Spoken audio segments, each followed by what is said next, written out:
For a great cup of joe, there's one thing you should know. Your morning brew can also be playful. Buff Boy Brewing guys make the temperature rise, and you surely feel naughty when you swallow our coffee. If you want some real heat, give your mouth a fine treat. You will want some more, rest assured. Buff Boy Brewing, you can't get enough of. It's time for The Scribble, your weekly fix of celebrity chats, bizarre stories in the news, and basic random chatter with best-selling author and syndicated radio host Jeremy Bradley. Make sure your seat is in the upright and locked position and your barf bag is securely in place. Here's Jeremy Bradley.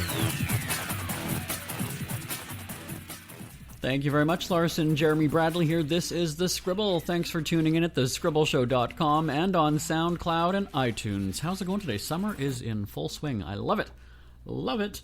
And you know what that means is that most of the really big TV shows are on hiatus, right? All the stars are blowing their money and speeding through town, and all they're off on tropical vacations. But the reality shows are back on TV, and that's what matters. We are talking today with Mary Murphy from So You Think You Can Dance and Howie Mandel from America's Got Talent. So the two competing shows, we've got them today. You know, Mary Murphy, whenever she's on our syndicated radio show, we always have her do something really funny, and wherever she is, no matter where she's doing the call, she always gives her big scream. You've probably, if you watch the show, you know what I'm talking about. She goes, woohoo! So we always like to do that. And one of the really fun things is that previously she has been in Australia at the time. And with the time zone change, it was actually, I think it was like 5 a.m. for her one time. And she was in the hotel and did that and just like apparently scared the crap out of people. And I think she got in trouble. But it was funny nonetheless. And so I'm not sure where she is this time. So we'll find out where Mary Murphy will be joining us from. And Howie Mandel, a fellow Canuck, fellow Canadian. He's back on America's Got Talent, and we'll be chatting about this new season and what we can expect. Because, you know, it's sort of like, I ask both of them, you've seen so many auditions on your respective shows. Is there anything that you're just kind of sick of, or do you see sort of the same thing over and over again? I'll ask both of them that, actually, when it's time. And if there's anything that you would like to chime in on, I always love to hear your feedback. You can send an email to live@jbonair.com, live@jbonair.com. And we're going to take a break, and when we come back, Mary Murphy will be joining us here on The Scribble. Who are the Kardashians feuding with now? What did that little thug Justin Bieber do this time? Who's getting hitched? And who's headed for Splitsville? Hear the latest celebrity news and gossip every day on Entertainment Wrap-Up. The good, the bad, the ugly, but mostly the ridiculously hilarious. It's all recapped in this daily segment at entertainmentwrapup.com. Have a laugh at the expense of the rich and famous when they take themselves way too seriously. It's 3 minutes of time-wasting fun at entertainmentwrapup.com. Check out Entertainment Wrap-Up at entertainmentwrapup.com. Brought to you by Speak Free Books. So You Think You Can Dance is back on Fox. Season 15 already, I can't believe it. And she's our favorite hot tamale. You know who I'm talking about. I don't know what's bigger, her scream or her smile, but I bet we're going to hear the scream in a few seconds. Mary Murphy is joining us on the line. Hello there. Hello there. Great to talk to you again. So you know how we start out these segments, right? You got to set the scene for us. First of all, you got to tell us, where are you? And then you got to do the scream and scare the hell out of people. I am at the Hilton Universal Studios Hotel in Hollywood. Okay, give it to us. All right, just let people turn it down a little, you know, so here it comes. Are you ready to be on that train? Let's do it.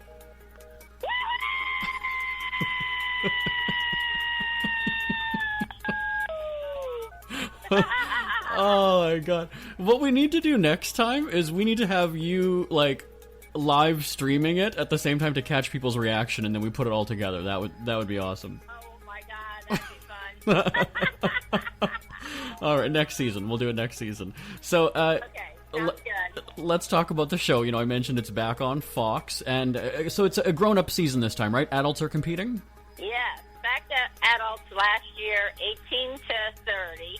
And this season also, last year they the contestants were picked by the All-Stars, and they handled the entire Academy Week. This year, the judges are back, and the judges will pick who will ultimately be our top 20 before we turn things over to America. So that was a nice change because I didn't, be honest with you, I didn't like sitting on the sidelines not being able to see 1 second of that Academy Week.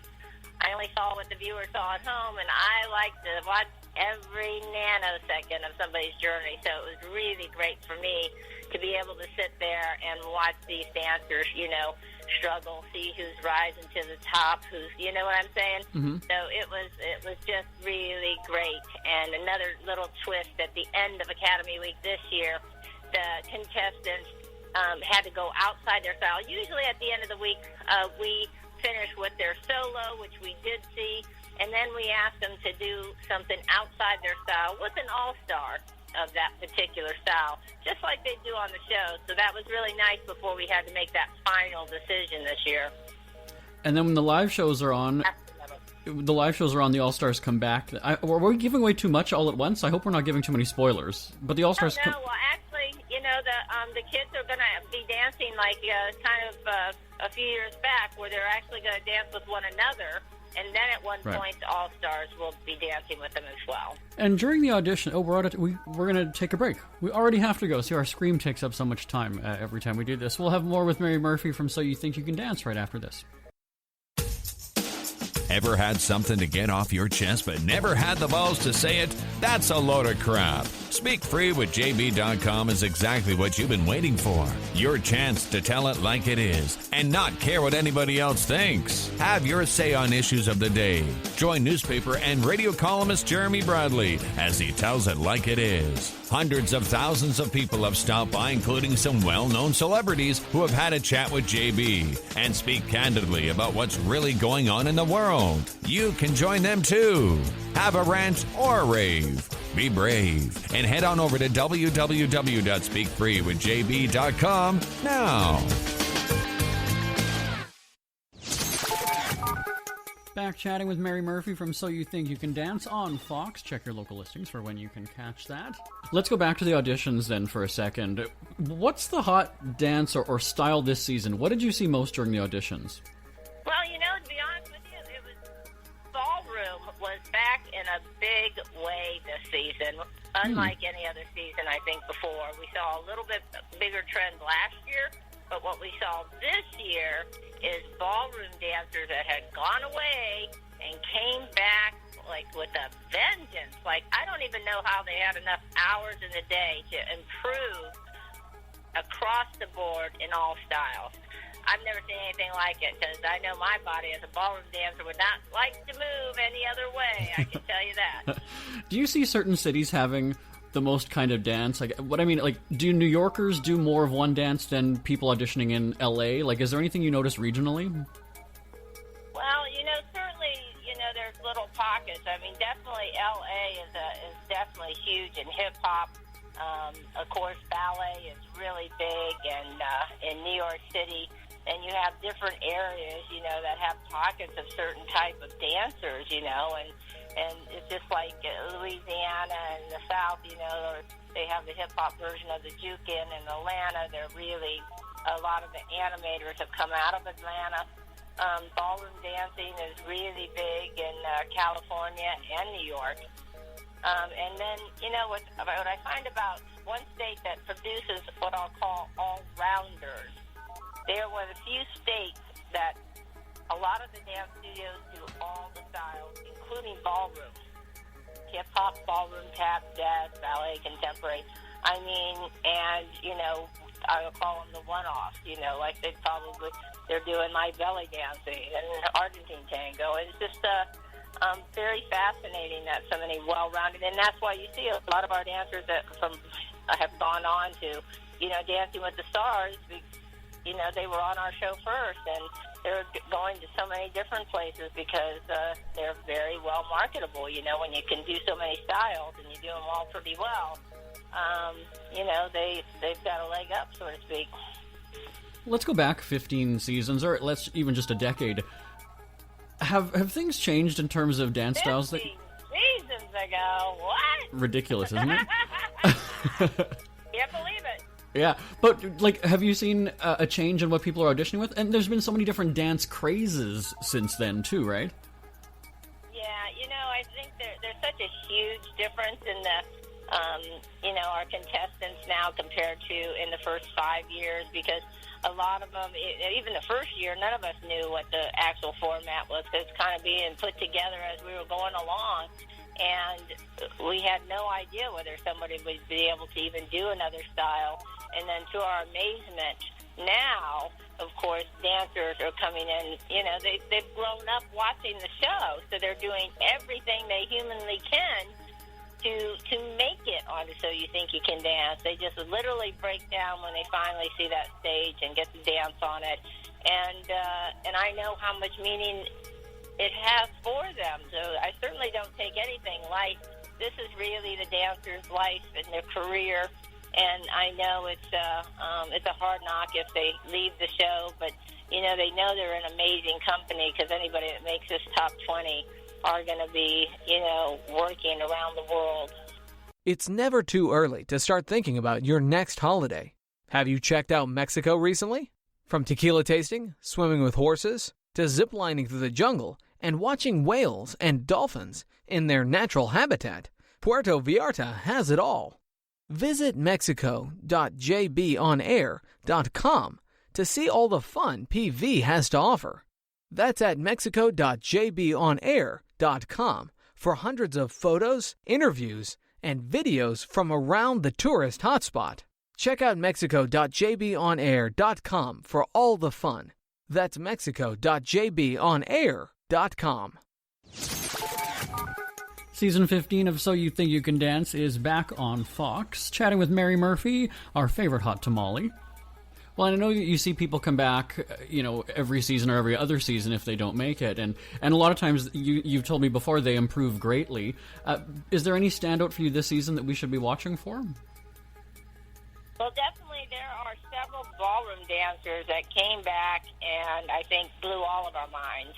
And at one point, I think even, in contemporary, where the ballroom dancers don't typically do too well, Travis Wall looked over at me and said to me, which, he always really hated a lot of the way that they move, and said, I can't believe I'm saying this, but, this is my favorite, and that's really crazy coming from Travis, because you could not tell if this kid was a contemporary dancer or a ballroom dancer when it got to Travis's round.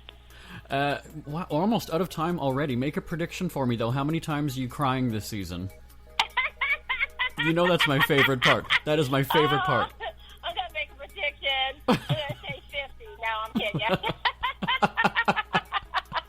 I hope something moves me to tears, because, you're watching real art. And listen, I know it's not only me out there crying.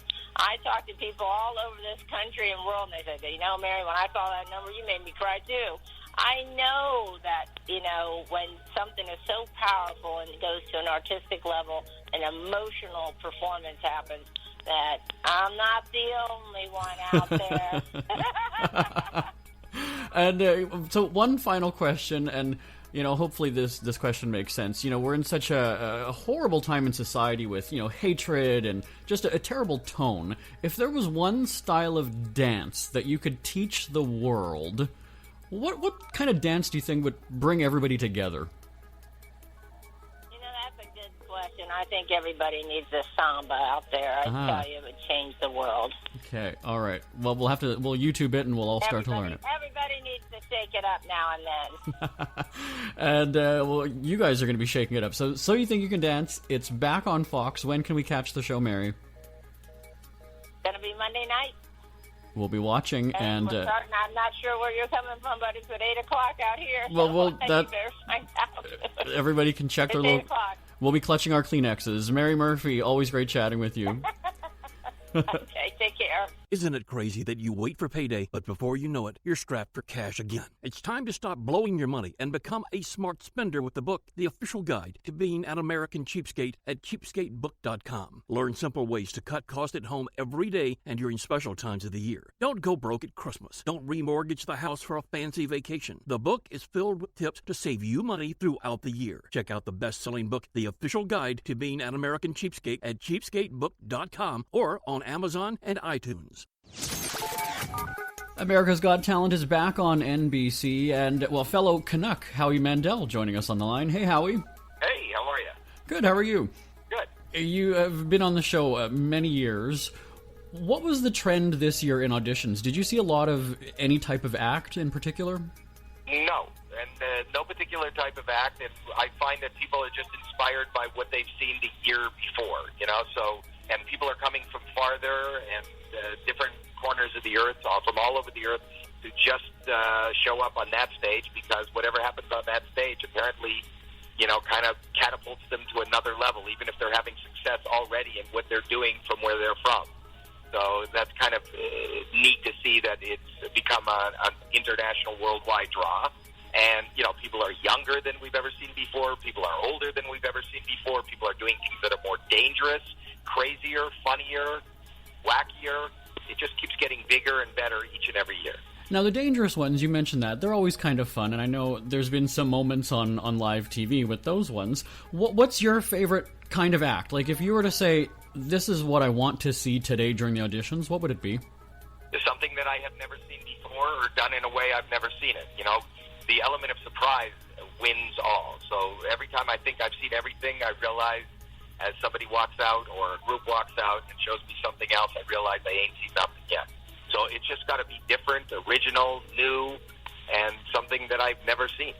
It seems like every season, though, people are upping their game, right? Like, maybe they're learning from previous seasons, as you're saying, and then they really bring it when they come. And then, of course, we see the people that don't necessarily bring it. But I guess they're learning from... Yeah, but, half the battle is just showing up. So yeah. I'm fascinated by people who are just willing to show up. And a lot of people have, and you see that in some of the stories that we tell on the show, have hurdles to climb over, yet they still show up and still give it their all. And that's inspiring in itself. And we often hear you guys say that the performance can't just be a few minutes and that's it, right? If you're performing on the Vegas Strip or wherever, it has to be an actual show, and there needs to be some depth to it. So what advice would you give people who have already made it through the auditions and are now on the live shows? What would you say to them? The same thing we've always said, just do it. Don't think about it too much, and just own it. And I don't think we've ever had that. We've never said you can't just do a couple of minutes. And it's not about being able to do an hour or whatever. It's just about, standing out, breaking through that mess and that noise of, people have so many choices today, whether they're watching internet, whether they're watching television, or whether they're gaming, or whether they're going to the movies. How are you going to be known? How are you going to stick out? And the key is, don't overthink it, just do it, as Nike said. Do you have a favorite contestant or favorite act from all these years that you've been doing AGT? Well, obviously, my golden buzzer from 2 years ago, Grace Vanderwall, as I said, is probably going to be the biggest star to ever come out of any one of these shows. Is now on the road with Imagine Dragons, who's just been hired and cast in a big Disney movie, is the #1 selling EP of last year, and just all over the charts. So, she was a surprise, jaw-dropping, as a little awkward 12-year-old who had the ability to write her own songs and, touch the audience like nobody else could. Not that I'm asking you to give us any spoilers, but is there an audition or a moment that stands out for you this season? You don't have to give the name or anything, but is there an act? This Tuesday coming up, my golden buzzer. And my prediction is my golden buzzer is going to win the whole thing. Okay, all right, we'll be watching for that. Now, I want to have some fun just at the end here. I want you to go down the judging panel and describe everyone in one word. What would you say for Mel? Scary. Heidi? Scarier. And Simon? My best friend. Oh, okay, all right. Now, flip this around here. What one word would they use to describe you, Howie? What would Mel say? Gorgeous. And Heidi? Sexy. And Simon? say the same thing. Yeah, he's probably sexy too. Yeah, I think he's just waiting for his chance. You know that, right? So, we're going to be watching. You said Tuesday night, right? America's Got Talent on NBC. Yep, that's it. All right, Howie. We're going to be watching Howie Mandel. Thanks for joining us today. Thank you. Jeremy Bradley here, back on The Scribble. And again, thanks for tuning in at thescribbleshow.com and on SoundCloud and iTunes. Customer service ain't what it used to be. We've heard that many times over the past. And you probably, if you ever had to call one of those 800 numbers and you press 1 for this, press 2 for this, and then please hold for 37 minutes, and then we'll get somebody on the phone in another country who you can't really understand. But certainly people in customer service have to deal with a lot, right? Again, you know that we're in a society where people are fed up. They will, lash out, they'll rant, they'll videotape, they'll go viral, whatever it is, to either get their way or to get their point across. Again, customer service ain't what it used to be. And so I had an instance the other day where I had ordered pizza because I was having a fat day. And what I mean by that is I just didn't care. I was going to eat as much junk food. I was in a mood. And so I had just said, okay, I'm going to order pizza. I'm not a big a Pepsi drinker or anything like that, but I thought, you know what, I'm going to have a soft drink and just pig out and lounge on the couch. And when you order a pizza, sometimes it takes quite a while. So from the time that you order it to the time it's delivered, do you maybe lose interest sometimes? Right? I'll do that, where I'm starving, I'm craving pizza, so then I order it, and then there's this long wait, and then by the time it gets there, you're just like, oh, well, I don't really want it anymore. Or maybe you've even been snacking on some other things just to fill your stomach in the meantime. So I had ordered pizza, and they always give you that time, right? 45 minutes, 30, 45 minutes to an hour, whatever it is. And I'm one of those people that I watch the clock. And so I was watching the clock, and it was about an hour and 5 minutes. And at that point, I call the restaurant, and I said, I just wanted to check the status of my order. Well, we're really busy right now. Give me your name and phone number, and I'll check, and I'll call you back. Okay, the girl doesn't call back. I'm waiting 10 minutes. I call back. I get the manager on the phone, and I say, look, what is going on here? This is now an hour and 15 minutes. You told me that it was 45 to an hour. What's going on? Oh, well, you know what? Our oven died right when your pizza was in there, so we had to phone it to another location and have them do it. Okay. Well, why didn't the girl call me back? Why didn't anybody tell me this when it happened, that it's going to be longer, whatever? Oh, well, we just got busy, da-da-da-da-da.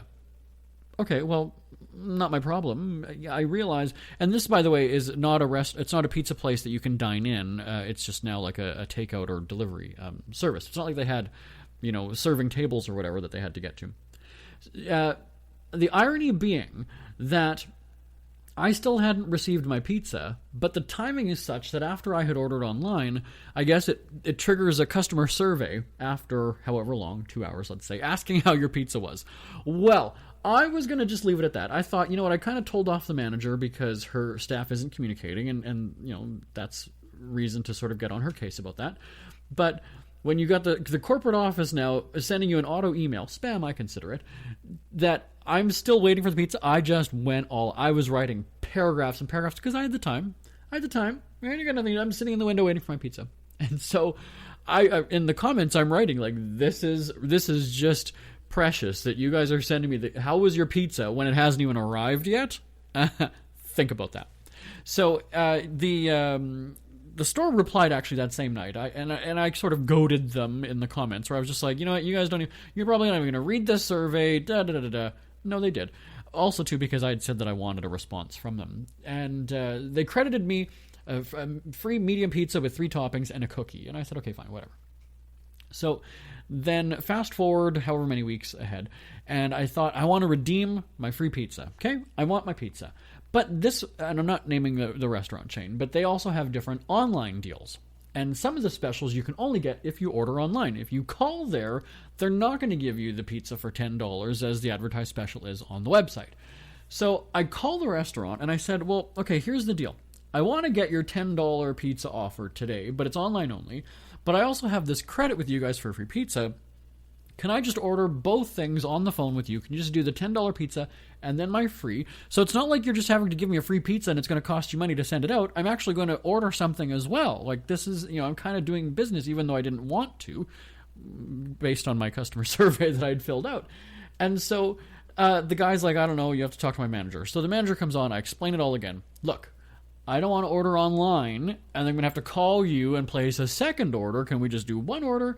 You bring it through for me, $10 pizza, and my free one. Look it up in your little book, and that's it, and send it on the way. And he said, I can't do that for you. And I said, well, why not?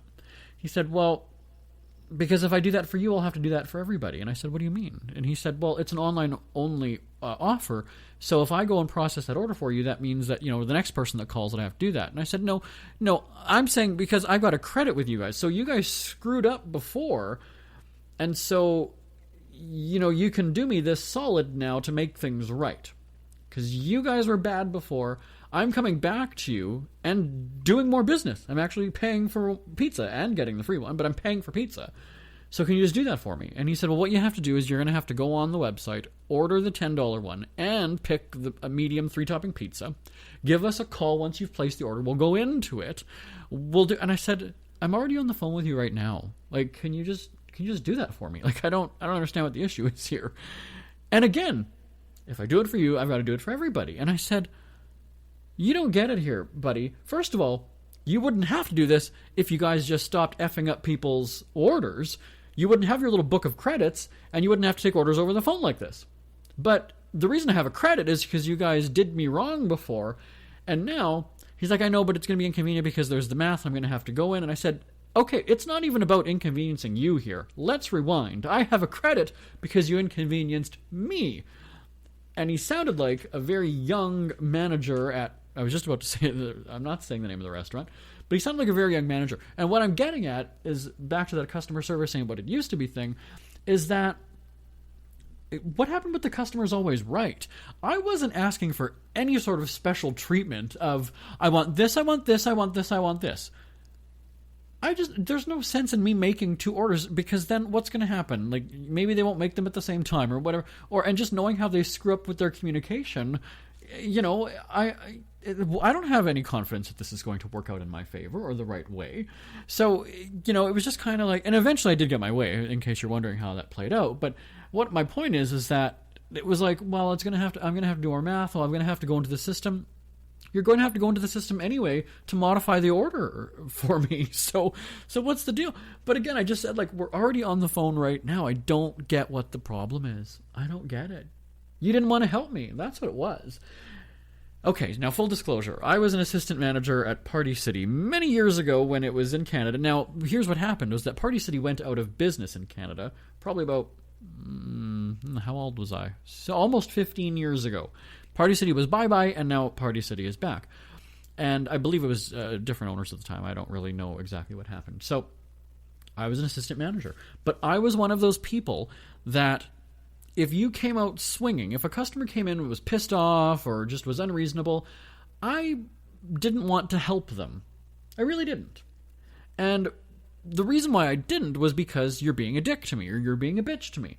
And I realized that it's actually my job to take care of you and make you happy and da-da-da-da.